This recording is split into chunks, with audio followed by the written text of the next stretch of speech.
एक जंगल में एक विशाल हाथी रहता था। हाथी विशाल तो था ही, लेकिन अकल का भी बुद्धू था। उसे अपने विशाल शरीर पर इतना घमंड था कि वह अपने से छोटे जानवरों को कुछ नहीं समझता था। जब जंगल में घूमने निकलता है तो रास्ते में जितने भी छोटे बड़े जानवर पड़ते सबको मारता जाता था। डॉट सब उस हाथी से इतना परेशान थे कि उसके निकलते ही सब अपने घरों में छुप जाया करते थे, और अगर कोई उसके सामने इस घमंड का कारण तो वह उसे मार देता। एक दिन वह जंगल में घूमने निकला। रास्ते में कुछ चींटियां अपने घर की तरफ कुछ सामान ले जा रही थी। हाथी ने चींटियों को नहीं देखा और उन सारे चींटियों पर अपने पैरों से उन सारी चींटियों को मार दिया। उनमें से एक चींटी अपने घर में थी। वह चींटी यह सब देख रही थी। हाथी के जाने के बाद उस चींटी को बड़ा दुख हुआ, क्योंकि उसके सारे साथी मारे जा चुके थे, वह भी बिना किसी कारण के। हाथी के जाने के बाद जंगल के बाकी जानवर भी चींटियों के पास आए। बोले, इस हाथी से तो सब इतने परेशान हैं,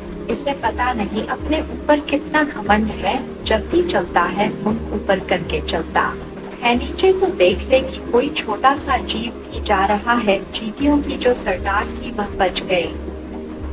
उसने कहा, मैं इस हाथी को अब इसके किए की सजा देकर रहूंगी। जंगल के सभी जानवर उस पर हंसने लगे। बोले, तू इतनी छोटी सी चींटी इतने विशाल हाथी को कैसे सजा दे पाएगी? चींटी बोली, मेरा शरीर छोटा है, लेकिन मेरी अक्ल उस हाथी से 100 गुना बड़ी है। मनुष्य अपने शरीर से नहीं बल्कि अपनी अक्ल से काम करे तो वह सफलता की ओर बढ़ता चला जाता है। चींटी बोली, अब तुम सब देखना मैं इस हाथी का क्या हाल करती हूँ। चींटी हाथी के उसी जगह पर गई जहाँ वह आराम से सो रहा था।